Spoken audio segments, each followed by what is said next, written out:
ये अंतरयात्रा सूत्र कहता है, अंतरयात्रा है वचन और कर्म तथा भीतर और बाहर में लयबद्धता से जीना।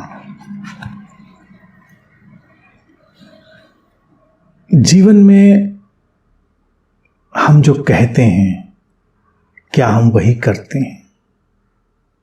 एक व्यक्ति आध्यात्मिक कब कहा जाएगा? वो तभी कहा जाएगा जब उसके वचनों और कर्मों में लयबद्धता होगी, भीतर और बाहर में। कोई दिखावा नहीं है। अंतरयात्रा दिखावे के लिए नहीं है। अंतरयात्रा इसलिए नहीं है कि लोग तुम्हें कैसे देखते हैं, तुम्हारे बारे में क्या समझते हैं। अंतरयात्रा तो नितांत स्वयं के जीवन को रूपांतरित करने की प्रक्रिया है। अब हम जो कहते हैं यानी कि वो हमारे वचन, वो इतने गहरे तल से आने चाहिए कि हम उनको जानते हैं, उन बातों में यकीन करते हैं, और जो कहते हैं वो हमारे क्रियाओं में भी ढलता है। अर्थात हमारे, जिसको कहते हैं ना कथनी करनी में भेद, वो नहीं होना है। ये नीतिगत बात नहीं है उतनी, जैसे नीतिगत जैसी लगती तो है, लेकिन नीतिगत से अधिक ये बहुत ध्यानपूर्ण आध्यात्मिक बात है कि अगर हमारे कथन और हमारे कर्म भिन्न दिशाओं में जाएंगे तो हमारे भीतर बिखराव आएगा, हमारे भीतर विखंडन आएगा और हमको कमज़ोर बनाएगा। अक्सर जो लोग कहते कुछ हैं करते कुछ हैं, उनकी बात में और उनके कथन में कोई तारतम्य नहीं होता, वो कमज़ोर होते चले जाते हैं। सत्य बोलने पर क्यों जोर दिया जाता है? इसलिए नहीं कि सत्य बोलने से कोई स्वर्ग मिलने वाला है। सत्य बोलने से हमारे भीतर एक इंटीग्रेशन, एक अखंडता, एक जुड़ाव आता है। हम बिखरे बिखरे नहीं रहते। झूठ बोलने की मनाही क्यों है? कभी भी उसको झांक कर अपने अंदर देखें। जब भी हम झूठ बोलते हैं तो हमारे भीतर जैसे कुछ बिखर रहा होता है, हम कमज़ोर पड़ते हैं। अब सत्य का तात्पर्य ये नहीं कि तथ्यात्मक रूप से ही हर बात को हमें वैसे बोलना है, क्योंकि देखने का ढंग तो तथ्यात्मक रूप से बहुत अलग अलग हो सकता है। हम किस कोण से देख रहे हैं चीज़ को, उस पर निर्भर करता है। तो तथ्य ही हमेशा सत्य नहीं है। सत्य वो चीज़ होती है जो जीवन को सार्थकता, सृजनात्मकता और ऊंचाई देने वाली होती है। कभी कभी तथ्य में अगर थोड़ा ट्विस्ट भी होता है, लेकिन वो बात सार्थक, ऊंचाई की ओर, सृजनात्मकता की ओर ले जाने वाली, तो वही सत्य होगी। इस बात को हमेशा ध्यान रखें। तो अब हम जब उस तरह से बोलना शुरू करते हैं, अपने वचन उनको रखते हैं, तो फिर हमारे कार्य कहीं अलग से होने वाले नहीं हैं, क्योंकि वो उस सिंक में, उस लय में ही आएंगे, और वो जरूरी है। अगर वो अलग थलग पड़े रहें तो हम खुद अपने भीतर बड़ा कमज़ोर अनुभव करेंगे। और दूसरी बात भीतर और बाहर की, ऐसा नहीं है कि भीतर कोई अपराधी है, भीतर उसके अंदर हिंसा का नृत्य चल रहा है और बाहर वो साधु बनकर बैठा। हाँ, बैठे हैं बहुत सारे लोग बैठे हैं ऐसे, लेकिन फिर वो दिखावा हो गया, पाखंड हो गया। दूसरों को भले वो धोखा दे लें, लेकिन वो अपने अंदर तो शांति अनुभव नहीं करेंगे ना। ये तो बिल्कुल तय बात है। अंतरयात्रा तो बिल्कुल स्वयं से स्वयं की यात्रा है। तो जो अगर भीतर बाहर में भेद लेकर चलेगा, बाहर का संसार उसके साथ कोई भी व्यवहार करे, लेकिन वो अपने भीतर तो परेशान रहेगा। अब हमें अपने अंतर जगत और बहिर्जगत को एक लय में लाना है। अगर हमारे भीतर हिंसा की वृत्ति है तो उसको स्वीकार कर लेना कि हमारे अंदर है, या कोई भी वृत्ति। दिखावा नहीं करना कि हमारे अंदर नहीं है हमारे अंदर।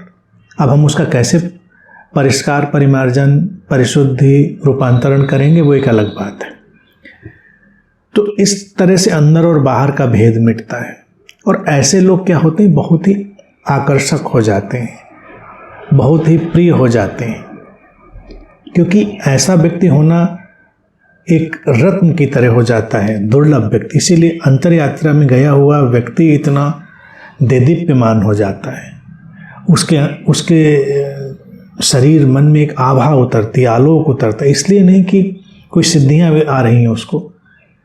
सिद्धि अगर देखी जाए तो वो लयबद्धता ही एक सिद्धि है। वो जो कहता है वही करता है। इसीलिए भारत में हमने देखो एक प्रयोग के लिए बात कही, वो प्रयोग है केवल, ये नहीं कि वो बिल्कुल आवश्यक चीज़ थी। हमने यहाँ पर वचन देने की बात को, शब्द देने की बात को बड़ी महत्ता दी थी। जो शक्तिशाली लोग होते थे भारत में, चाहे वो योद्धा हों, संत हों, ऋषि हों, अगर उन्होंने कुछ कहा है तो हम आश्वस्त हो सकते थे कि वो ऐसा ही करेंगे। अगर उन्होंने हमसे कहा है कि हम ऐसा नहीं करेंगे तो हम आश्वस्त हो सकते थे कि वो नहीं करेंगे। ये था वचन और कर्म का एक ढांचे में होना। अब ये केवल हमारे भीतर के जो ढांचे हैं उनको व्यवस्थित करने की एक प्रक्रिया थी कि व्यक्ति ने कह दिया कि हम ऐसा करेंगे या ऐसा नहीं करेंगे, तो धीरे धीरे वो ढांचे व्यवस्थित होंगे, एक लय आएगी। अंत में हमको वचन या शब्द देने की आवश्यकता नहीं पड़ती, क्योंकि वो प्रारंभिक तैयारी है, वो होमवर्क है। बाद में तो ये तय ही है कि हम जैसा कह रहे हैं वैसा ही हमारे कृत्य होंगे, उसमें कोई भेद नहीं पड़ने वाला है। तो प्रयोग के तौर से तो हम वैसा कर सकते हैं और इसको छोटे छोटे ढंग से निभाना चाहिए। अंतर यात्रा वाला व्यक्ति अगर है, जो अंतर यात्रा में जा रहा है, उसका व्यवहारिक पक्ष भी बड़ा ही कुशल और सुंदर होता है। अगर मान लो तुमने किसी को समय दिया है कि मैं इस समय आऊँगा, तो उस समय पर पहुँचो कोशिश करके। और आज के समय में ये सुझाव भी देता हूँ, नहीं पहुँच सकते हो तो ये बात बताओ कि मैं नहीं पहुँच पा रहा हूँ, मैं इस समय पहुँच पाऊँगा। तो तुमने अपने कथनी और करनी को एक बनाया। अब तुमने कहा कि मैं आऊँगा, अब तुम बैठ के गप्पे लड़ा रहे हो, तुम घंटे भर बाद पहुँचे, किसी को इंतज़ार कराया, या तुम भूल गए, या तुम्हें नहीं जाना था और तुमने उसको बताया भी नहीं।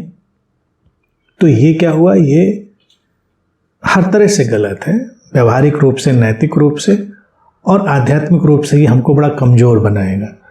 तो ये समय देने जैसी छोटी बातें, इनका भी ध्यान रखना, और किसी के लिए अगर कोई हम और वचन दे दें, कोई और बात कह दें, तो उसका भी ध्यान रखना। ये संकल्प को मजबूत करके हमारे भीतर के जो तल हैं उनको व्यवस्थित करेगा।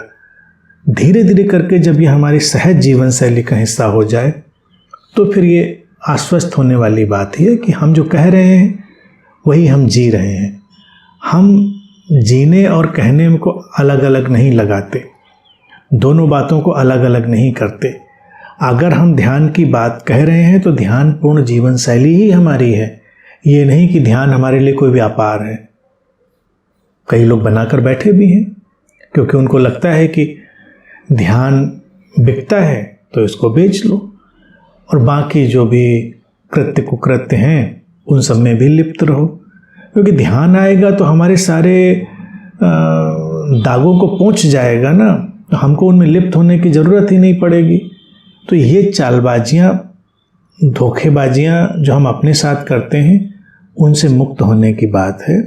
और ये अगर पारंपरिक शब्दों की तरफ जाएं तो हमारे भीतर शील का विकास है। शील का विकास कोई दबाव के साथ नहीं, ये हमारा ज्वाय है और हमारे व्यक्तित्व की दृढ़ता है कि हम भीतर और बाहर से एक हैं।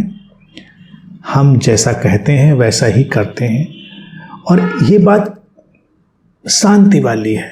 फिर हमें जीवन में कभी अशांति पकड़ती ही नहीं, अशांति की कोई बात ही नहीं।